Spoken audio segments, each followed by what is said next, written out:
राहुल गांधी की तरफ से क्या कहा गया, एक बार फिर आपको सुनाते हैं।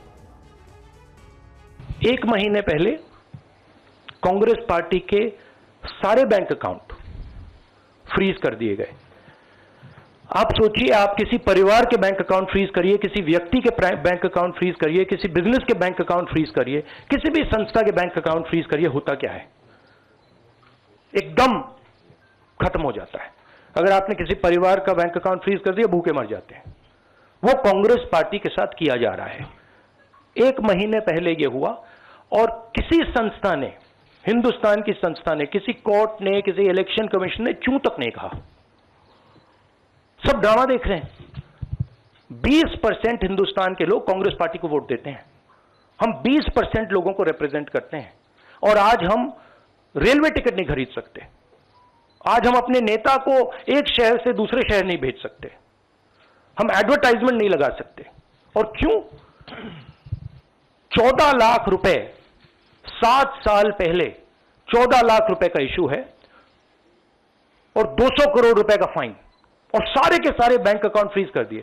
जब इनकम टैक्स, ये दिखाना मुझे जरा, सॉरी, क्या 200 करोड़, जब इनकम टैक्स, साफ इनकम टैक्स की जो एक्ट है साफ कहता है कि ज्यादा से ज्यादा 10,000 रुपए का फाइन लगेगा। तो यह है हिंदुस्तान का लोकतंत्र।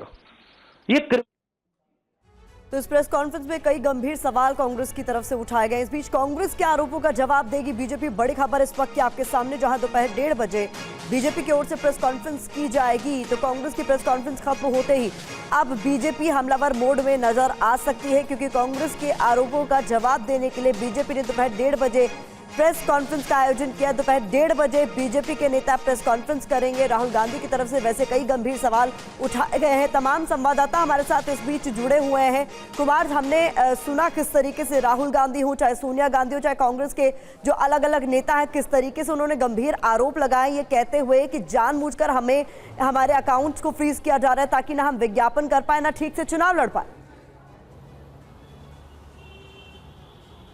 देखिए, सारा कुछ जो है चुनाव से जुड़ा हुआ है और चुनाव में इमोशन का एक बहुत ही महत्व होता है।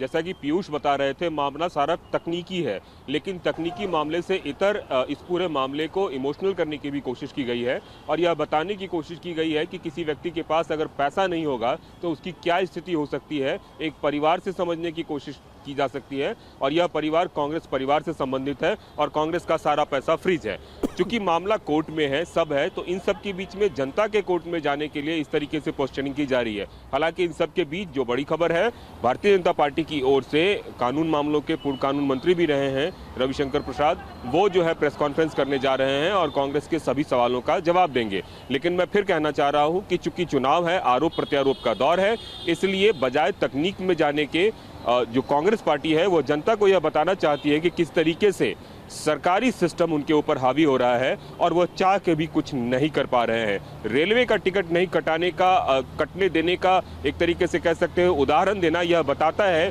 कि वो एक तरीके से अब बहुत ही दयनीय स्थिति हो गई है, जिसमें पार्टी के पास पैसा होने के बावजूद भी अपने पैसे का सिर्फ इसलिए इस्तेमाल नहीं कर पा रहे हैं क्योंकि किसी मामले में बिल्कुल साफ तौर पर जो डेटा दिया गया है, रूपेश कुमार भी हमारे साथ इस वक्त मौजूद हैं। रूपेश, जो साफ तौर पर डेटा दिया गया है वो 285 करोड़ का दिया गया है कि अपने कांग्रेस पार्टी के जो फंड्स हैं उनमें से 285 करोड़ कांग्रेस पार्टी यूज ही नहीं कर पा रही है। बड़ी बात यह भी कही गई है कि 14,40,000 की टोटल अनियमितता पाई गई।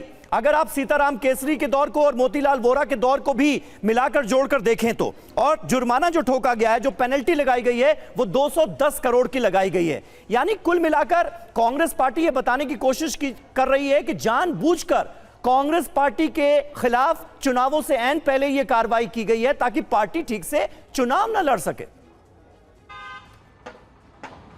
और यही बात वो जनता को बताने की कोशिश कर रहे हैं और इसीलिए इतना अहम प्रेस कॉन्फ्रेंस किया गया। और पहली बार ही शायद ऐसा होगा हाल के वर्षों में जब सोनिया गांधी, राहुल गांधी और कांग्रेस के राष्ट्रीय अध्यक्ष एक साथ बैठकर और अपने तमाम वरिष्ठ नेताओं के साथ बैठकर प्रेस कॉन्फ्रेंस कर रहे हैं और पूरे देश में एक आंदोलन की रूपरेखा भी तैयार की जा रही है।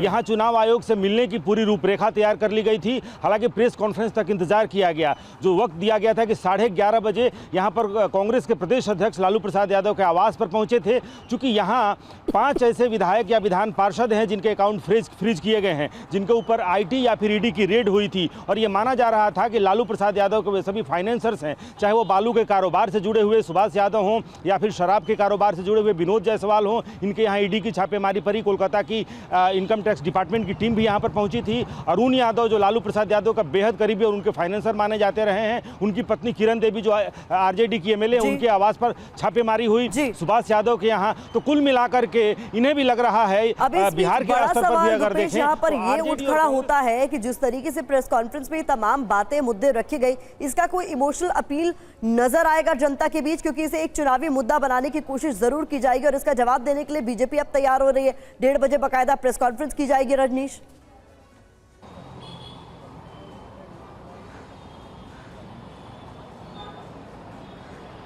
हालांकि राहुल गांधी, सोनिया गांधी और मल्लिकार्जुन खड़गे ने एजेंसीज पर हमला बोला है, एजेंसीज की विश्वसनीयता पर उन्होंने सवाल खड़े किए हैं, लेकिन एजेंसीज के बहाने निशाना सत्ताधारी दल है, बीजेपी है और अब बीजेपी प्रेस कॉन्फ्रेंस करने वाली है। जब ये पूरा मामला कोर्ट में लंबित है तो निश्चित तौर पर राहुल गांधी ने जिस तरीके से कोर्ट्स का नाम लिया और इलेक्शन कमीशन का नाम लिया, कहीं ना कहीं आगे की जो उनकी स्ट्रेटेजी है वो इस बात की ओर इशारा कर रही है कि इस पूरे मामले को लेकर वो बहुत ज़्यादा एग्रेसिव होने वाले हैं और बहुत आक्रामक तरीके से देश में जनता के बीच वो इस मुद्दे को लेकर जाएंगे कि उनकी गलती नहीं है और ये आर्थिक अपराध का भी इतना बड़ा मामला नहीं है जितनी बड़ी सज़ा उनको दी जा रही है। तो ऐसे में जनता तक जाने का ये पूरा मामला है और वो किस अपील के रूप में जाएंगे और वो अपील कितना ज़्यादा जनता एक्सेप्ट कर पाएगी ये देखना होगा। लेकिन बीजेपी और सरकार इस पूरे मामले को लेकर थोड़ी देर में ज़रूर जवाब देने वाली है। बिल्कुल बिल्कुल, थोड़ी देर में भारतीय जनता पार्टी की तरफ से भी एक प्रेस कॉन्फ्रेंस की जाएगी और उसमें कांग्रेस के तमाम आरोपों का जवाब दिया जाएगा। राजीव सिंह के पास आपको लिए चलते हैं मुंबई। राजीव, कुल मिलाकर कांग्रेस पार्टी ने जिस तीखे अंदाज में ये प्रेस कॉन्फ्रेंस की है, जो बड़े आरोप लगाए हैं, उस पर अब पूरे इंडिया गठबंधन की स्ट्रैटेजी मौजूदा सरकार के खिलाफ, बीजेपी के खिलाफ क्या रहने वाली है आने वाले वक्त में, यह जानना भी बड़ा महत्वपूर्ण होगा।